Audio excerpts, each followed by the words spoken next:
Right, so without the police there could be no prison system. You like have this imagined definition of police that's like this narrow, like local enforcement. It's not that. It's like the prison wardens are police. Okay, I'm just trying to like figure out in the world of like the affirmative what it looks like after. Like if the police are gone, What? Like just society as a general. Like what's the goal of the affirmative? What do you mean to abolish the police? Yeah, like why? Okay, I can explain that if you want me to. Yeah. So all this law and 2015 pieces of evidence are really good when it talks about the police and the criminal justice system was created as a means to contain the black population. And that's a good enough reason to abolish the police, if you ask me. Yeah, I absolutely agree with that. Like that's fine. I'm just asking like what yeah, but I'm asking like post plan, like I'm just trying to figure out how to like work this debate. Like post plan, like what does the world look like? The police is gone. Yeah, like, police are gone. So like everyone's just living like peacefully and there's no like forces like. See, I think you're focused on the wrong thing here. You're focused on like the things that happen after. I think that we should be focused on what's happening now, right? So like the police and the criminal justice system is inherently abusive to black bodies. So like that terror that you might bring up that might happen afterwards is already happening to black people. No, like I understand that. What I'm trying to do is create like a stasis point about what we can debate about. Because if we both agree like the police are bad, then like I'm trying to find like. Well, okay, so the resolution says that police are not good. So like you should probably have something. Yeah, that's fine. Okay. You're just saying like I have to defend like police good. No, you don't have to defend police good. We're fine then. Let's move on to the impact or like the solvency of the case. So like, sure. I really want to understand the Salahana. Sorry. Which one? That's the second part that comes right after the plan text. Okay. Can you explain that part a little bit to me? Yeah, it indicates that like we have gone through these cycles of reforms in the United States where white people are like, hey, we're gonna fix the problem, but then the problem isn't actually fixed, and then like they find new ways to to oppress black people. For instance, it indicates that after the 13th Amendment was passed, like the KKK went rampant and white police enforcement existed. So it's like we create these like laws, but then like recreate means to abuse. Yeah, what I don't understand though is why the app solves that. Right, because we don't like there's not like you're saying like obviously like 13th Amendment's good, like we get rid of all these things, but like we have new problems pop up. There's different forms of like, you know, the bad things. So like how do we continue that from not happening in the future? Are the police the root cause of all this? Can I answer that? Yeah. Okay, so the fourth Salahana piece of evidence indicates that the penal system and the criminal justice system is the extension of chattel slavery. So getting rid of that would get rid of the violence.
guess it's solvency. So like, so solvency.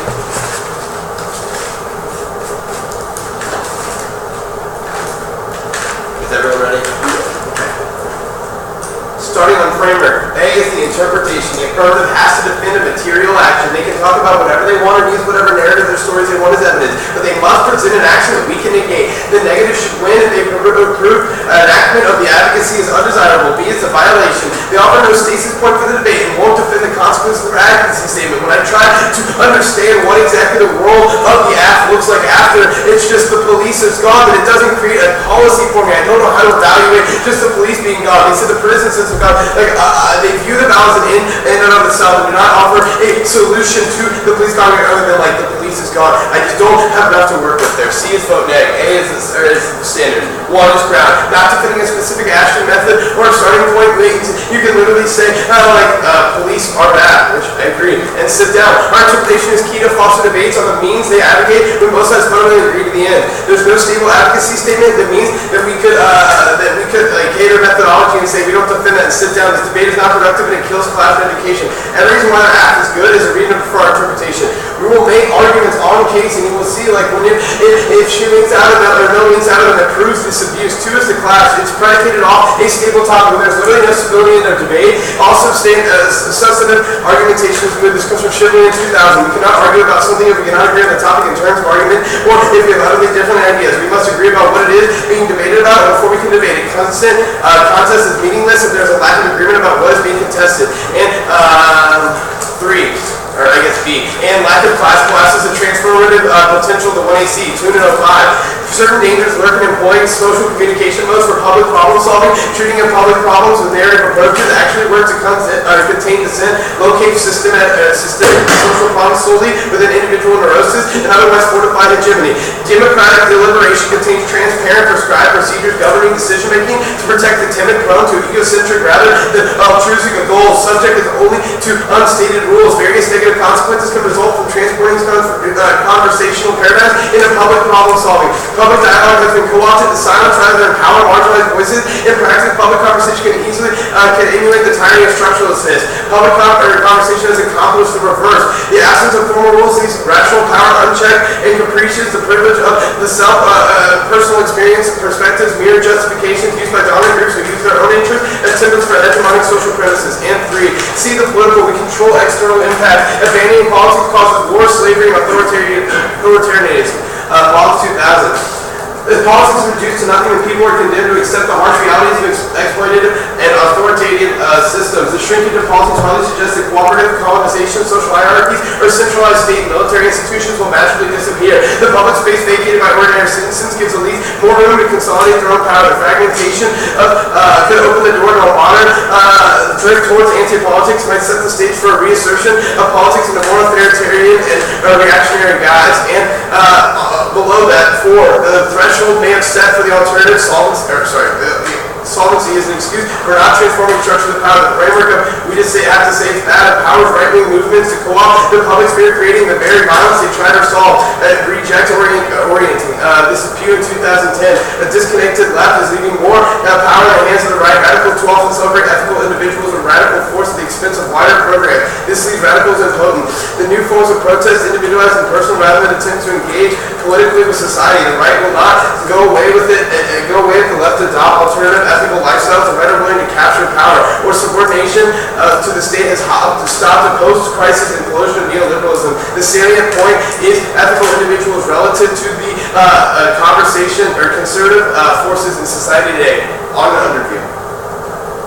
During cross-examination, when trying to understand what the actual form of the 1AC is, it's just that we need to abolish the police. There's a lot of ground that me and my opponent agree on in her case. Like, all of these things are very bad, but the problem is it doesn't leave me a ground to be able to say, well, let's find a solution to this that's better than your solution. If it's just get rid of the police, but we don't know what the world looks like after, I can't examine whether or not getting rid of the police is good or not, because I don't understand what that means. Like, getting rid of just the police force, the prisons, obviously our definitions of the police are different, but I don't understand what the world of the app looks like. That's important when we look at the standards. The standards are going to be the way to evaluate this debate.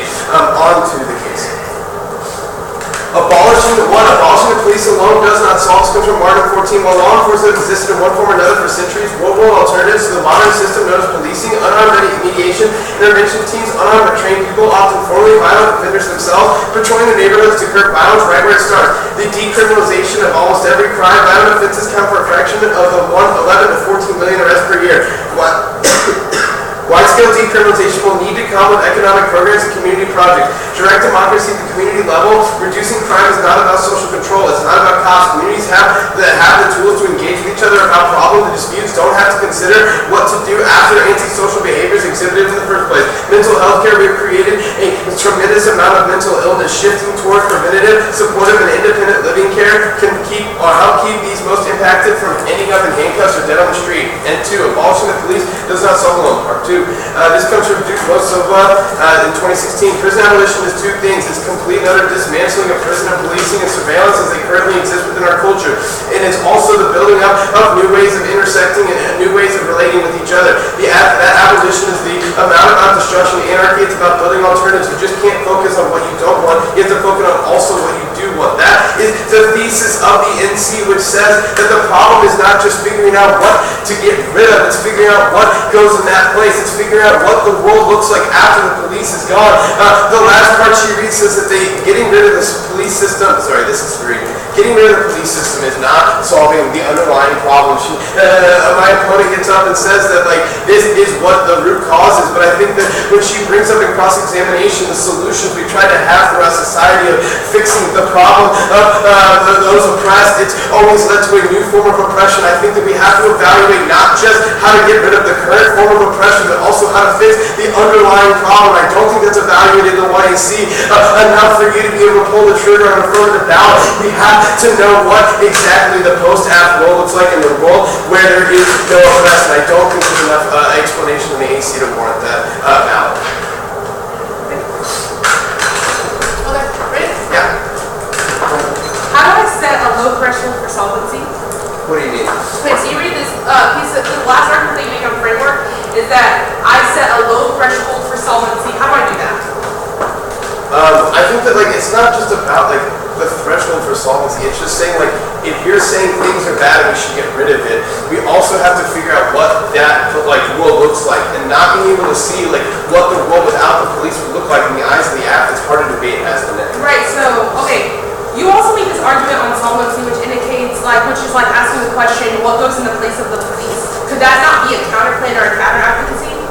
What do you mean? Of the negative? So you make this assertion that you don't know what would happen, what would go in place of the police. Could that not be a counter-advocacy or a counterplan for the I think my first answer to this is one, is that our definitions of the police, as we've figured out through cross-examination, might be a little different. And when I'm coming into the cross-examination asking what it looks like when we get rid of the police, like those counterplans can come out if I know what getting rid of the police looks like. And I don't know what it looks like post-1AC. When you're saying it's not just getting rid of the cop, it's getting rid of the prison system, like I just don't know. Thank you. Okay, so every affirmative has to paint you a picture of exactly what's going to happen after the after. I mean, it doesn't have to be like, I'm not one of the debaters that says like you have to tell me what the funding and all that comes with, like, but so I need to know like what the world looks like, and I didn't get that answer out of the process. I guess what were you looking for?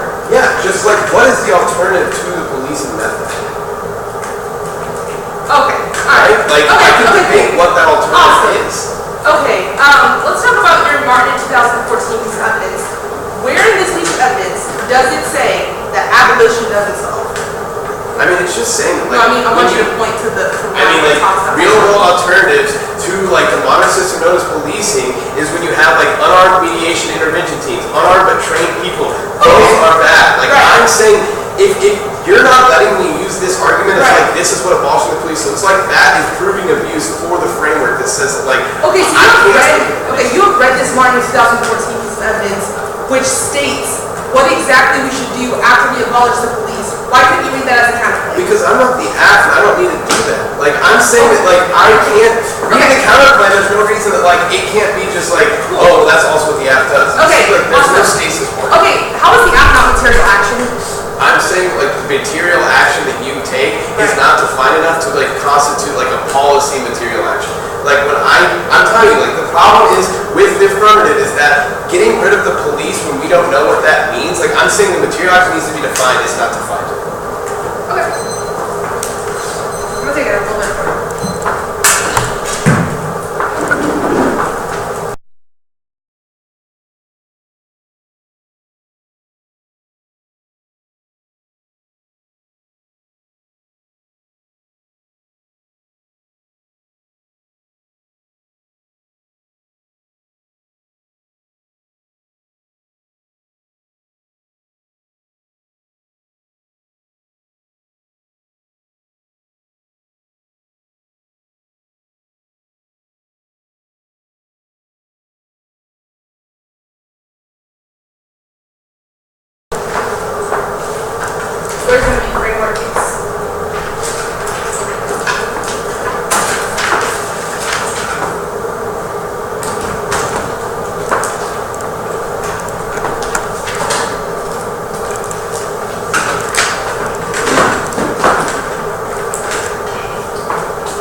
I already made the argument about the round argument. Good case. The resolutions call for reforms to trick. We are to believe that we are reforming eventually. The beatings, the killings, they'll stop. It's all and won't ever until we reorient ourselves with black women's ontology and destroy the recreation of slavery and the penal system.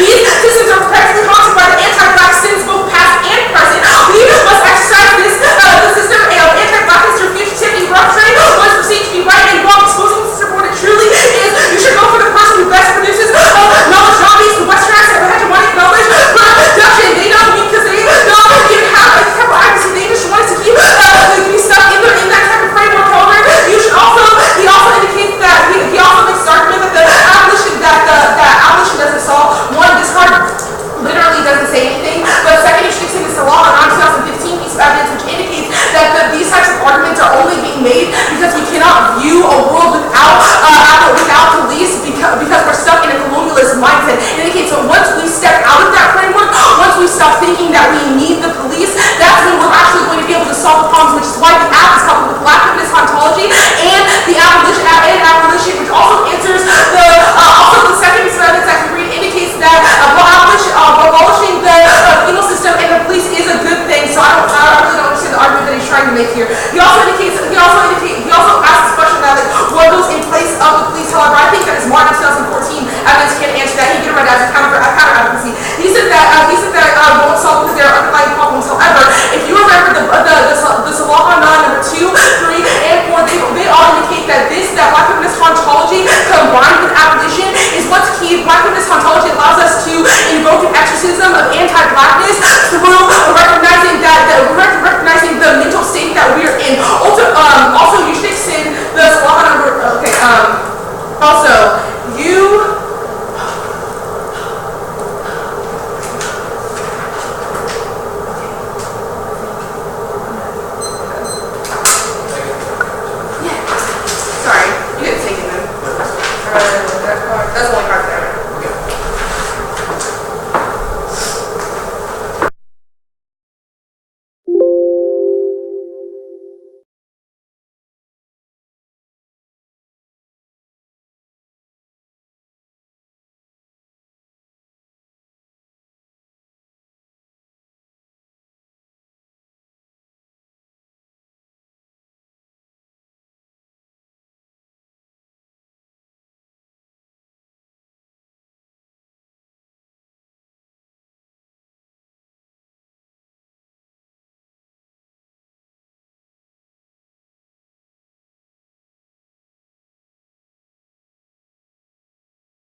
starting on the case. I want to first address it when she gets to the case. On her last speech, she said that we need to vote for the best, the argument that gives the best ontology for how to exactly solve the problem of police misconduct. One, this proves the framework of the debate that there's no praxis point, because in the first debate, in the first cross-examination, she has, like, what is the problem? Why is there, like, I'm giving material action, but when the debate becomes about the best ontology, it switches away from the ability for us to talk about the actual policy action. It's not about the best ontology, about the best policy. It's not the problem of ontology or policy, but when I'm giving a framework that tries to create a stasis point and we can't pin that down within the first three speeches, that's when you see the actual proven abuse on the framework flow. Additionally, you jump down to the first solvency card and read the Mark 14 card. Although she has index of the card, I think that the best part about the Mark 14 card is it gives alternatives to what the world looks like post-app. I think when it says things like put on mediation intervention teams, put trained people, I could have read that as a counterclaim, but the response would be like, look at the ontology that's solving best instead of looking at the policy that solves best. We don't have a stasis point of actually of what to talk about. The problem would not have been in the 1AC is if the debate would have been, we need to pick the best ontology, and like she comes up and her plan text is an ontology. We had that debate then, but that's not the debate that occurred. It was a policy app that didn't focus on the policy. That's what's important. When we don't look at the actual details of the app and the framework in the 1AC as a policy action, that's the defense of the I-NEET framework, that's important.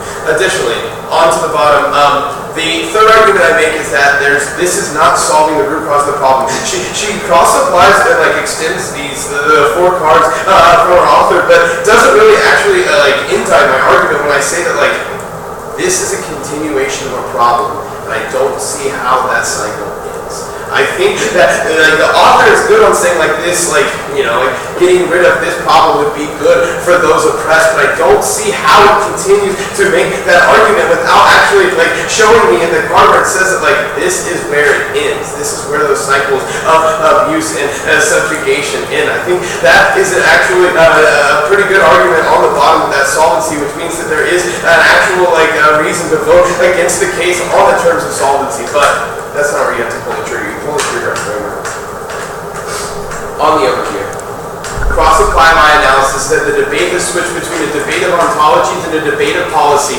When that occurs, you see the proven abuse in the case, because there is no proof and there's no stable point for debate. You're going to prefer this for the three reasons. One, on the ground, when there's no ground for me to debate, even though she can bring up arguments that I could have read, I can't tell what I'm supposed to read when there is no solid ground. Two, the clash has to be stable for me to be able to argue it. And three, the seeding of political means that the movements of the 1AC are actually damned because of this of the moving stages. So let's go on to line by line. One. She said that her interpretation in response to my interpretation is that we need to have a resolution that serves as an invitation for dialogue. And this is from an author, but one important part that I see in this line is that although it's not cut this way, the sentence reads, policies debate theoretical foundations to find root in an overarching theory of debate that incorporates both policy and critical exchanges. And I think that is important because we have to not just find a debate, although she reads that policies debate should find root in a debate as a dialogue, I think it's important to also incorporate the policy framework. Her own author says that we need to incorporate policy, but when the debate switches away from the policy, then we move away from her interpretation. She doesn't mean her own interpretation, which means she prefers mine that says we need to have a policy action. On her, I need. Just because the plan text says that she's performing a policy action doesn't mean that's the actual warrant and the meaning of the 1AC. I think that's a huge distinction. Reading the plan text is not how you access the movements of the 1AC, and I think that's what moves to stasis points. Again, on the I-MEET, you cross-apply analysis, the framework has moved, so we can't just base this off of I-MEET. The violation's there. On the violation again, you pull that across, it says that there is no stasis point. Let's go to the standards where you decide the debate. First, I see you pull across the ground and says not defending a specific action means that she can just say the police is bad and sit down. Although that's not what happens, it means that we can both fundamentally agree that the police are bad, but it doesn't give us a way to evaluate the round and you're voting after dead. It makes it harder. Additionally, I think that you pull across this goes drop the class is one of the best ways to argue a debate, and you have to have a stable topic. Either we debate ontologies or we debate policy. We can't do both, because that makes it so we don't have like a substantial argument. Like that Shipley in 2000, pretty good there. Additionally, the tone of 05 card is the card that you star and you use. When I say that the lack of clash collapses the potential of the 1AC, it's a solvency takeout on the 1AC, where it says that the fact that we can't have clash when the solvency debates aren't over the policy, but rather the ontology, that we collapse the transformative potential of the 1AC. It says that having this invitational rhetoric is what causes these problems that we can't solve in the debate community, being able to find a way to read critical literature while also containing like insight of the debate. Onto her dissent, she says that I'm forcing the white framework onto the debate, but I'm not trying to. I'm saying we need to pick a framework. It doesn't matter what framework, we just have to pick one, and we aren't picking one. Additionally, she says that we can't evaluate because we're stuck in the problem, but the problem isn't solved with the 1AC. The only way to solve is to find a framework that be able to have this discussion. Additionally, you pull across the C political, the threshold's too low on solvency for her to be able to solve. Show me she solves or I don't solve. You vote on framework because the abuses happen. The ontology of your policy debates not what occurred in the 1AC or cross 6. And 326? Yes.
whatsoever. Best to get moves away from westernized hegemonic epistemology. He also indicates that the seat of political politics is already seated. Trump is president, it's already been taken over. He also doesn't read a warrant to this. They're not really a voter at the end of the debate. You should also extend that breadth over depth increases the most amount of education. Learning about the most amount of things means that we can research them, which is best for education outside of debate, which is where we garner most of our debate, most of our education. And education comes first because the only thing that leaves debate around. Also, you should extend that genuine advocacy argument. It's the only way that our skills remain portable. There's no reason to debate other than portable skills.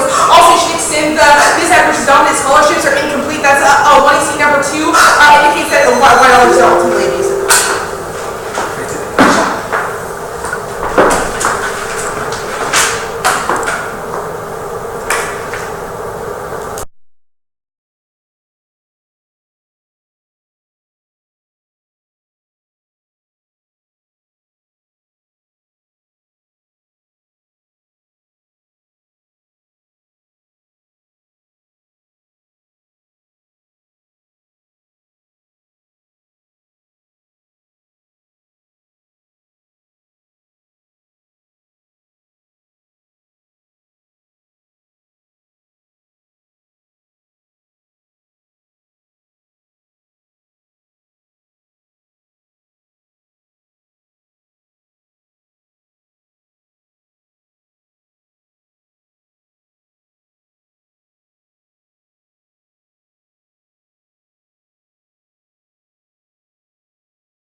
So the, I guess like first overall issue I have in terms of the framework is that I don't like your interpretation, and I think that you just need a definition of the word regulation as like a topicality argument versus kind of like a vagueness argument. The way that it kind of plays out, at least the way that I have the interpretation, is you're basically saying like the app can just defend any material action, talk about whatever they want to, they just have to have some sort of way for the negative to like debate, and there needs to be a stasis point.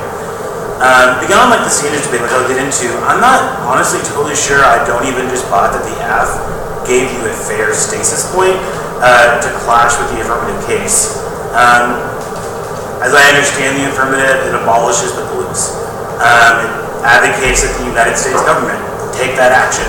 Now, I'm agreeing with you a little bit that like it's murky on how that actually happens for sure, but framing the topicality argument in terms of a vagueness argument, to me just lets the affirmative have way more offense against the neg's interpretation, and also kind of undercuts at least how much credibility and how much I end up buying a lot of the arguments that you're giving me. Okay. So the first initial problem is just, after even evaluating the standards, a consistent problem I keep coming back to is I just don't even think that there is a violation. I kind of understand your argument in the ENR about how, well, first it's policies and then it's ontologies, and that's confusing. My problem with that is it doesn't really jive with your interpretation. I see. Yeah. Because like, even if the affirmative plan or advocacy is justified on the basis of a black feminist ontology, you kind of said she could justify the material action she proposed in whatever way she wanted. She could tell stories, she could do whatever she wanted to do. So like, it just didn't ring true to me that I should in some way evaluate or kind of like see that shift or that like emphasis on ontology in the AR, because it was certainly present in the AC, but the emphasis on a black feminist ontology in the AR as some sort of like articulation of a clear violation to me. And so I think that you just need an interpretation that gives you a much clearer violation, so you can get to these standards that you're talking about. Even as something as simple as like USFG, when it just says like the plain text only says the United States, like something as simple as that. Yeah, or like maybe like should requires more details, or makes the regulations, not just like saying I don't like that thing, go away. Like I just think you need some sort of like, you need grounded in a topicality argument to me to get access to the standards a little bit more. The debate on Galloway was interesting, the counter-interpretation. I totally get where you're coming from, where there's obviously, Galloway argues that there is some room in debate for policy. But I don't think the app ever contested that. I think that the app kind of argued that breadth was better, because including more perspectives. So I feel as if the app never said my way only. I think they said more, like they're like saying and they want more perspectives in debate, and they impact that argument in terms of education, and also give me some impact calculus that says that it's what we bring out of debate rounds, it's how we become more engaged advocates.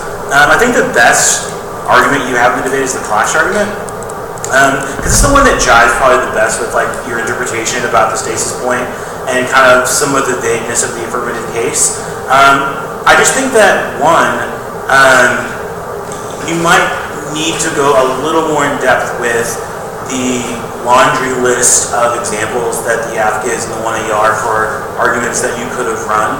And I think that you need to qualitatively describe why the clash would be less quality in a debate with a less clear stasis point. That makes sense. Because it's not that there's no clash, just that you're saying the clash isn't as, it's not as good, maybe it's not as predictable or fair for you, maybe it's less evident.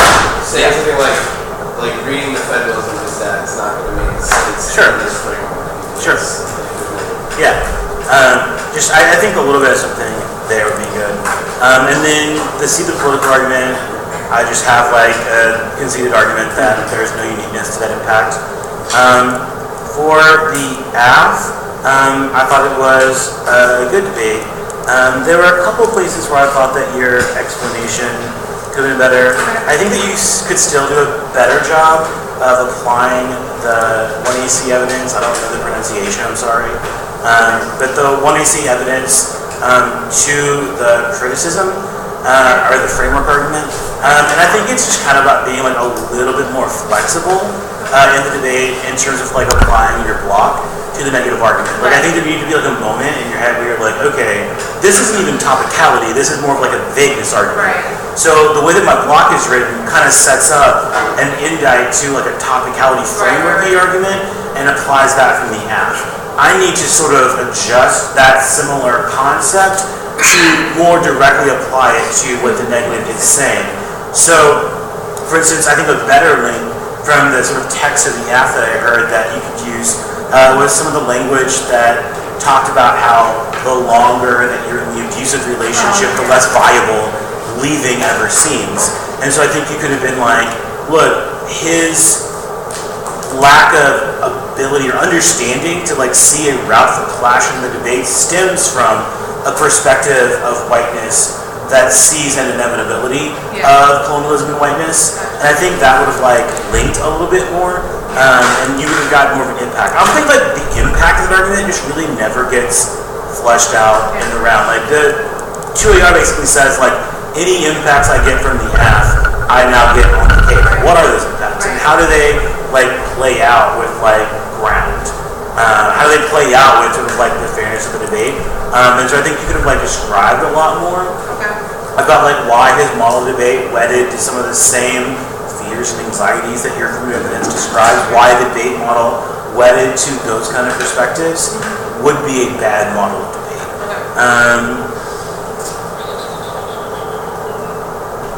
The AF debate, I think you were right to like get out of there quickly in the 2AR, just because like I don't know that I think that the next solvency argument is like enough to vote.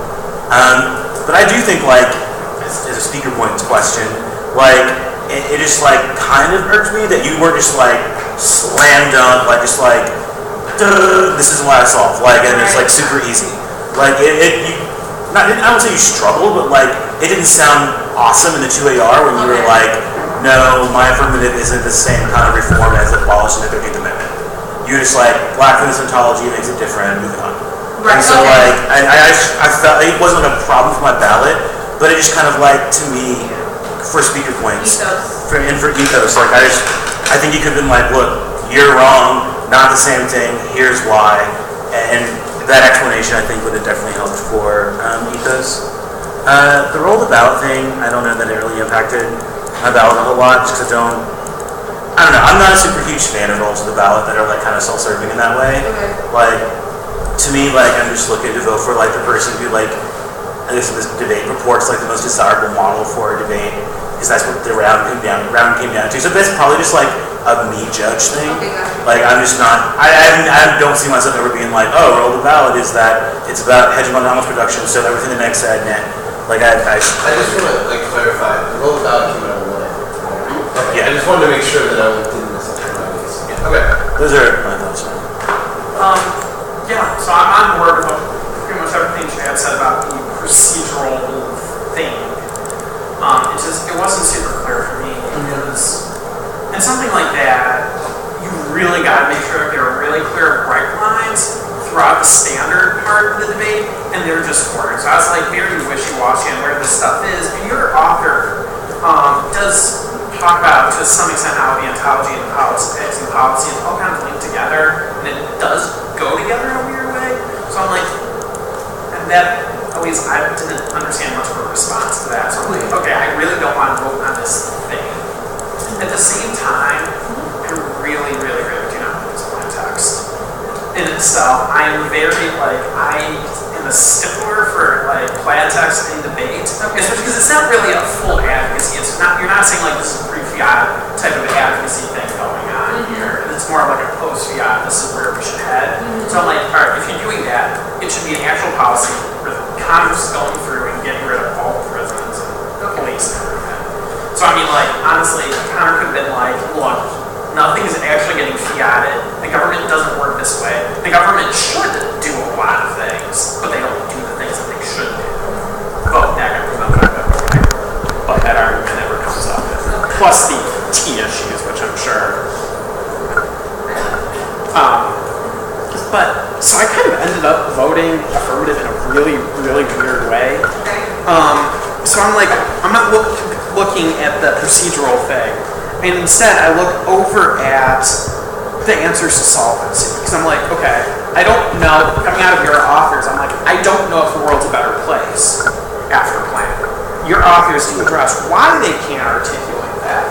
But me as a judge and me as a person, I'm like, okay, well, I want to make sure that things aren't worse. They're bad now, the system's racist now, but could it be worse? And that's like the big question I have in my head. So I looked at the answers to solvency cards that were brought up and read, and I read them. And Connor, I think these are mislabeled and mistagged a lot. Because I read the cards, and they are very, very, very pro no more police. And I don't know if they just got plopped into your guys' wrong files or what, but like these cards could have been read by the AF and would have been a reason for me to vote AF, which is what I did. Because the wards are, I mean, you can obviously disagree with it, but they're like, people can go through and basically self-govern and not be violent. So I'm like, okay, so no police means the world's better. Okay, voting AF. So, it's a early place to vote, but here we are.